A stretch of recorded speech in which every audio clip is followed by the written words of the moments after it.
नमस्कार, बहुत स्वागत है आप सभी का। मैं हूं आपके साथ सिरांधा शेखर। आप देख रहे हैं हर तस्वीर में कहानी है।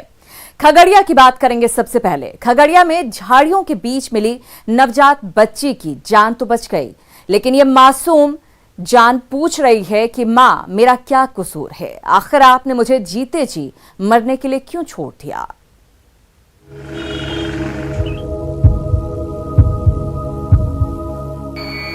चंद दिनों पहले जन्मी ये नवजात अस्पताल में सांसें ले रही है, लेकिन जन्म देने वाली मां पास नहीं है। ऊपर से लेकर नीचे तक मेडिकल उपकरणों से लिपटी इस नन्ही जान के हाथ हिलते हैं तो ऐसा लगता है कि वो अपनी मां को ही पुकार रही हो, जैसे कह रही हो, लौट आओ मां, मेरा क्या कसूर है। अस्पताल में भर्ती इस नवजात का वजन बमुश्किल 1 किलोग्राम है। उसके जीवन के 4-5 दिन निकल चुके हैं। मां का दूध नहीं मिलने के कारण नाक की नली से हर 2 घंटे में जीवन रक्षक बूंदें दी जा रही हैं। लेकिन गोगरी के बाईपास रोड पर झाड़ियों के बीच जब ये बच्ची लावारिस हालत में मिली थी तो उसकी हालत अच्छी नहीं थी। सूचना मिला था कि बाईपास स्थित झाड़ी में एक बच्ची को फेंक दिया गया था कलयुगी मां के द्वारा।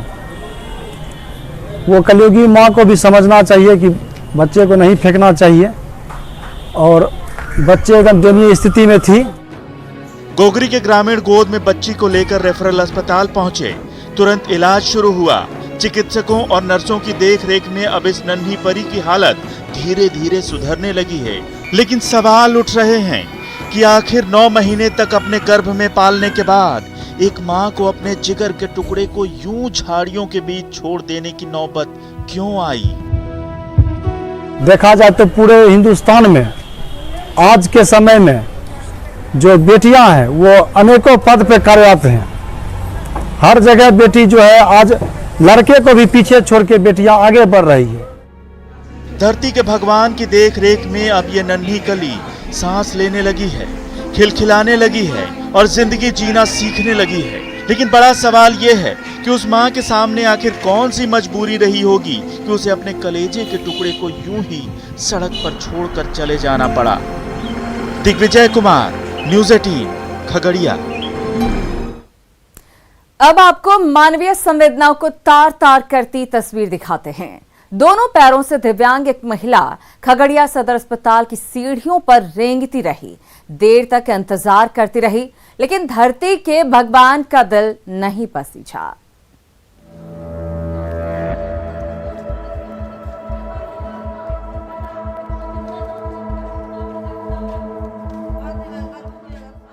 जिन सीढ़ियों पर ये कदम रेंग रहे हैं वहां मानवीयता का डेरा होता है, संवेदनाओं का बसेरा होता है।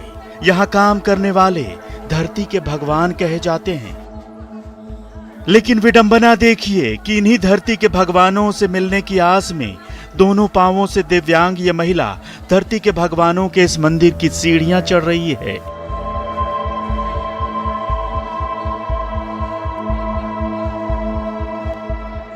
सरकारी सूरमाओं के चेहरे से मानवीयता का नकाब नोच नोच कर फेंकती ये तस्वीर खगड़िया जिले के सबसे बड़े सरकारी अस्पताल की है।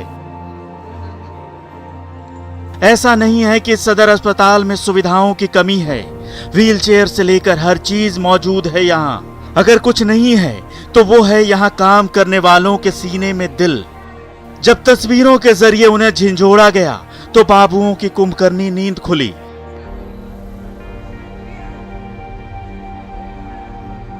जो लोग वहाँ पर हैं उनको भी देखना था कि उसको व्हील चेयर अवेलेबल कराया जाता और अस्पताल में उचित जगह तक लाया जाता। हम बोल देते हैं सब स्टाफ को आगे से ध्यान रखिएगा। क्या करेंगे साहब, आप बोल देंगे, बोलते भी होंगे, आपके कारिंदे सुनते भी होंगे, लेकिन अमल कौन करेगा? जब सीने में संवेदनाओं का ज्वार ही नहीं उठता तो शब्दों का क्या? ऐसा नहीं है कि 100 बेड वाले इस सदर अस्पताल में दिव्यांगों के लिए कोई सुविधा उपलब्ध ही नहीं है। सब कुछ है यहाँ, मगर कागजों में या महज तख्तियों पर। दिग्विजय, न्यूज़ 18, खगड़िया।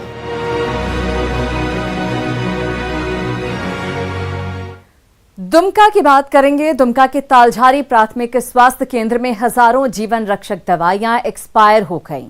ये दवाइयां समय पर मरीजों तक पहुंच जाती तो कई मरीजों की जान बचाती, लेकिन लापरवाही की वजह से ये दवाइयां स्टोर रूम में ही बर्बाद हो गईं।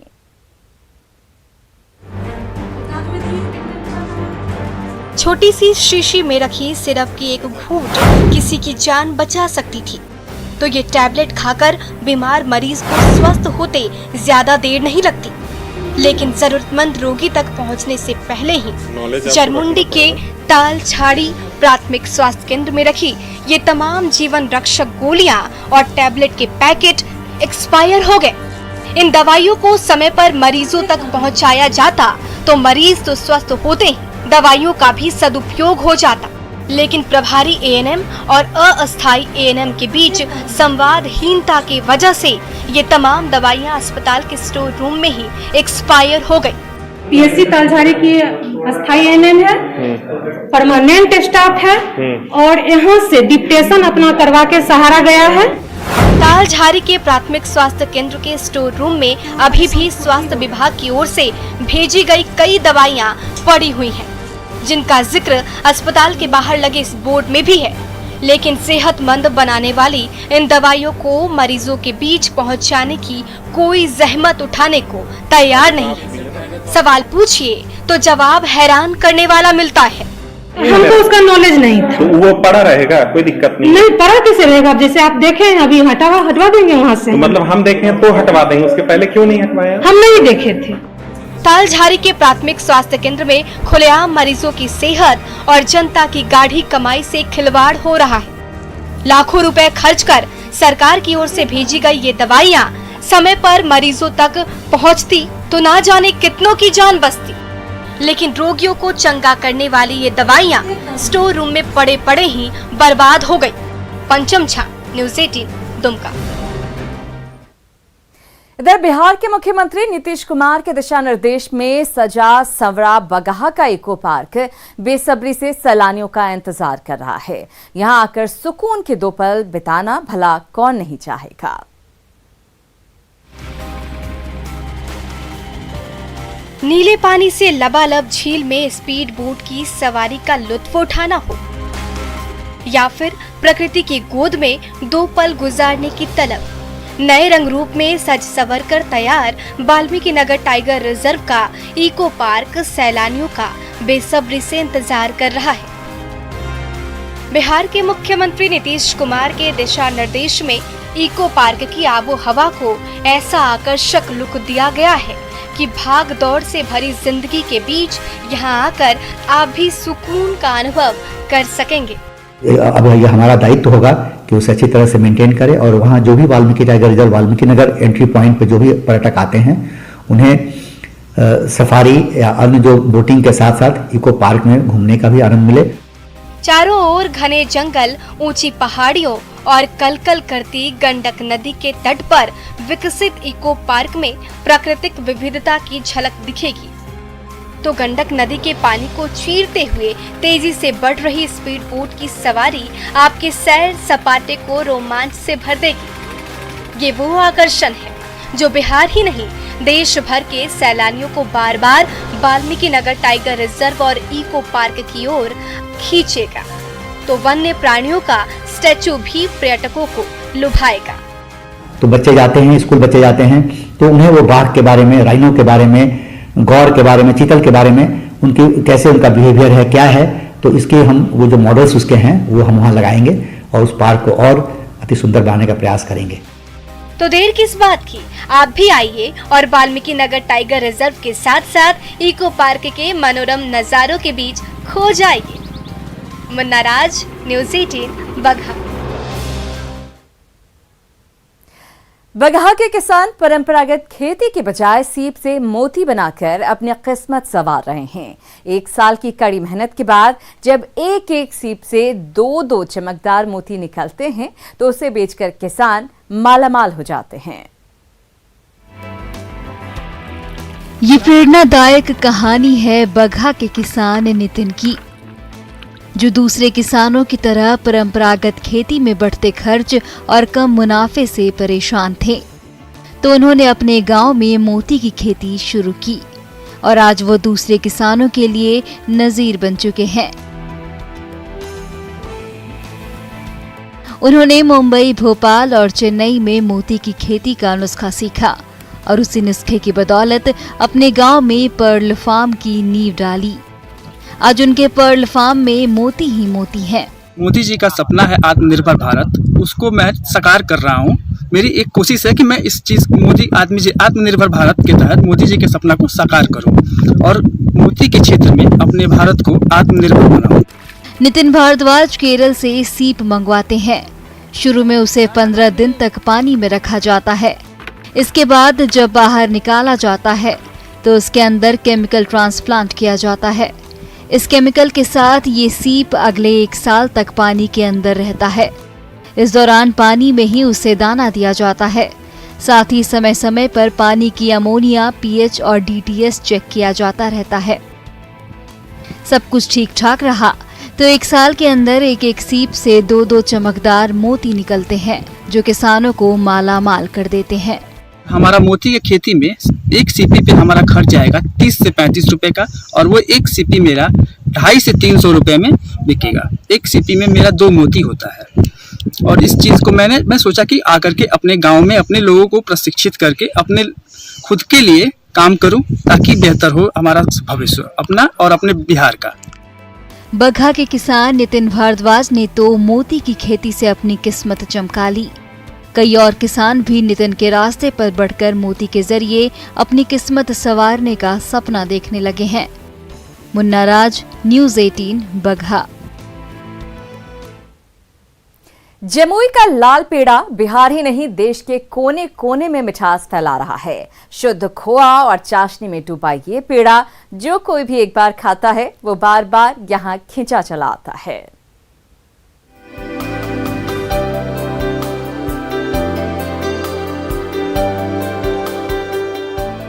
शुद्ध खोआ और चीनी की चाशनी में डूबे घनबेरिया के लाल पेड़े का स्वाद जो एक बार चखता है वो बार बार इसकी तरफ खींचा चलाता है। इस पेड़े का जायका ही कुछ ऐसा है कि मुंह में जाने के बाद घुलने में ज्यादा देर नहीं लगती। तभी तो जमुई जाने वाले मुसाफिर कुछ देर के लिए इस मशहूर दुकान पर जरूर रुकते हैं और पेड़े का स्वाद लेने के बाद ही अपनी मंजिल की ओर कदम बढ़ाते हैं। इस पेड़े का स्वाद इतना मशहूर हो चुका है कि रोजाना कई क्विंटल पेड़ा हाथों हाथ बिक जाता है। जैसे अभी बाहर का पब्लिक आया, एक बार जो पेड़ा ये खा लेता है वो पेड़ा बहुत ही अच्छा है, उसको पसंद आने के बाद वो नंबर हमारा बोर्ड में है, शास्त्री जी पेड़ा भंडार घनबेरिया। बाहर से भी ऑर्डर आता है? हाँ, बाहर से भी ऑर्डर आता है। फोन पे? हाँ, फोन पे ऑर्डर लेते हैं। यहाँ का पेड़ा सबसे सुंदर है, सबसे बढ़िया लगता है, स्वाद में बढ़िया। 30 साल से हम पेड़ा निर्माता हम ही हैं। 30 साल से पेड़ा शुरुआत किए। चौक का पेड़ा भी सब जगह नाम है।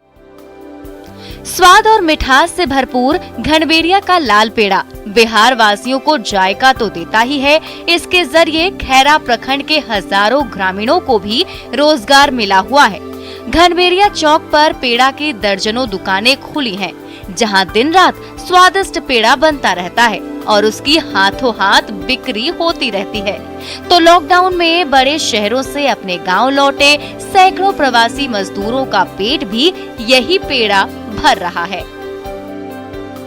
लॉकडाउन में सर वहाँ पे रहने खाने का बहुत दिक्कत होता था, इसी के कारण हम लोग यहाँ पे घर पे बैठे हुए हैं, कुछ रोजगार कर रहे हैं, 100-200 रुपए कमा रहे हैं। और क्या लॉकडाउन में जब आदमी को रोजगार नहीं मिला तो गांव आया तो देखा कि नहीं, हमारे यहाँ चौक पर पेड़ा का बहुत अच्छा बिजनेस चलता है, तो लोग पेड़ा बेचने में लग गए। और पेड़ा का क्वालिटी इतना अच्छा है कि जो एक बार खाते हैं लोग वो इसका मुरीद हो जाते हैं और बार बार आते हैं और बार बार खाते हैं। आप मीठे के शौकीन हैं तो देर मत कीजिए, चले आइए घनबेरिया चौक और यहाँ के मशहूर लाल पेड़े का जायका जरूर लीजिए। यकीन मानिए आपके कदम बार बार घनबेरिया चौक की ओर खींचे चले आएंगे। केसी कुंदन, न्यूज़ 18, जमुई। खगड़िया की बेटियां हॉकी की दुनिया में बिहार का डंका बजाना चाहती हैं। संसाधनों की कमी के बावजूद ये बेटियां कोसी कॉलेज के मैदान में सुबह शाम प्रैक्टिस करती नजर आती हैं।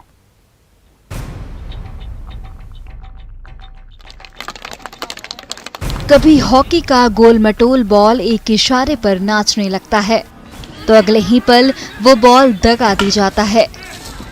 हॉकी के उसी बॉल को अपने स्टिक से साधने के लिए खगड़िया की ये होनहार बेटियां कोसी कॉलेज के सपाट मैदान में दिन रात पसीना बहा रही हैं। हॉकी स्टिक से गोल पोस्ट पर दनादन गोल दागना और हॉकी की दुनिया में बिहार का डंका बजाना इनका भी सपना है। संसाधनों के बिना भी ये जाबाज बेटियां अपने सपने को पूरा करने के लिए दिन रात मेहनत करती नजर आ रही हैं। वो चाहते हैं कि हम लोग के यहाँ भी हम लोग को सुविधा मिले, ग्राउंड मिले, बाहर से कुछ सुविधा मिले, हॉकी स्टिक ये सब मिले तो हम लोग आगे और कुछ ज़्यादा कर पाएंगे, नहीं तो खुद के दम पे। लेकिन प्रैक्टिस करते हैं सुबह रनिंग वगैरह और शाम में 3 से 6 हम लोग प्रैक्टिस करते हैं स्टिक से। हम चाहते हैं कि हम खेल के कुछ इंडिया खेले। हॉकी की प्रैक्टिस के लिए न तो बेहतर मैदान है और न मजबूत हॉकी स्टिक पास में है। टूटे फूटे दरवाजे और जाल को मिलाकर गोल पोस्ट बना दिया गया है तो धूल और पत्थर से भरे मैदान में बॉल के पीछे दौड़ लगाते हुए जूते भी घिसते जा रही हैं। इसके बावजूद खगड़िया की ये बहादुर बेटियां अपने सपनों तक पहुंचने के लिए कोई कसर छोड़ने को तैयार नहीं है। तो खगड़िया का हॉकी संघ इन बेटियों के साथ खड़ा नजर आ रहा है। का एक सामाजिक सहयोग के अलावा किसी तरह का सहयोग नहीं मिल पाया, उसके बदौलत एक गोल पोस्ट नहीं है, मैदान नहीं है, फिर भी नेशनल खेल रहा है। आप समझ सकते हैं कि यहाँ के बच्चे में कितनी। रास्ते में लाख अड़चनें आ रही हैं, सपनों तक पहुँचने का कोई रास्ता नहीं सूझ रहा है। फिर भी खगड़िया की धाकड़ बेटियां हार मानने को तैयार नहीं हैं और हॉकी स्टिक से जग जीतने का अपना सपना पूरा करने के लिए जी जान से मेहनत करने में जुटी हुई हैं। दिग्विजय, न्यूज़ 18 खगड़िया। कुछ और तस्वीरें और उनके पीछे की कहानी लेकर हम फौरन लौटते हैं, आप कहीं मत जाइएगा।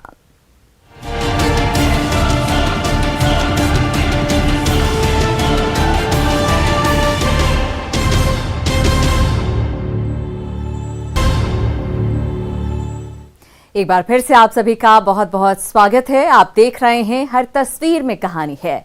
बात धनबाद की 2 होनहार बेटियों ने सहजन के पत्तों से ऐसी कमाल की चॉकलेट बनाई है जो सेहत के साथ स्वाद से भरपूर है। तो कोरोना काल में इम्यूनिटी बूस्टर का भी काम करती है ये गोलियां।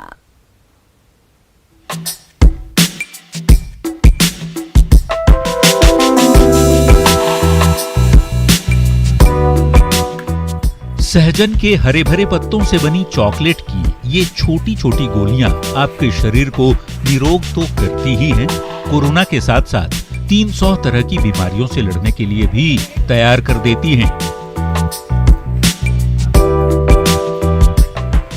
SSLNT कॉलेज की 12वीं क्लास की 2 होनहार छात्राओं दीक्षा और अदिति ने स्वाद और सेहत से भरपूर अपनी इस खोज का नाम रखा है कोको रिंगा, जो 5 फ्लेवर में मार्केट में हाथों हाथ बिक रहे हैं।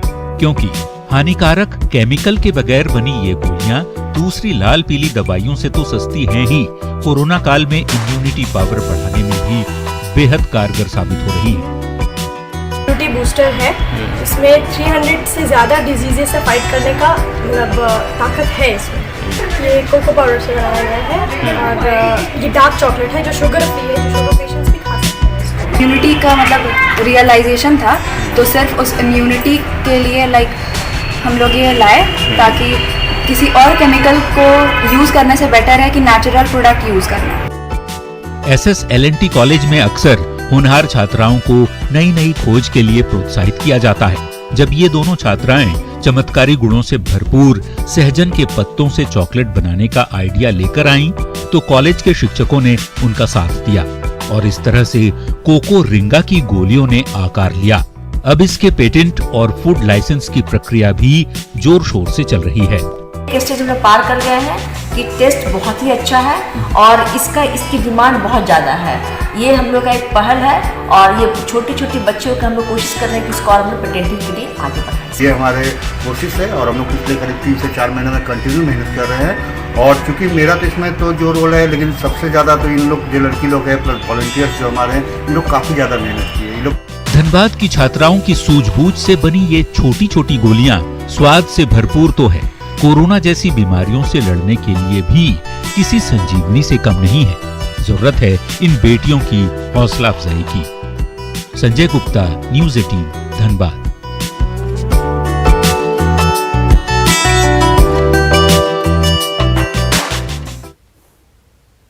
और इसी के साथ हमारे इस खास बुलेटिन में फिलहाल इतना ही, लेकिन न्यूज़ 18 बिहार झारखंड पर खबरों का सिलसिला लगातार जारी है।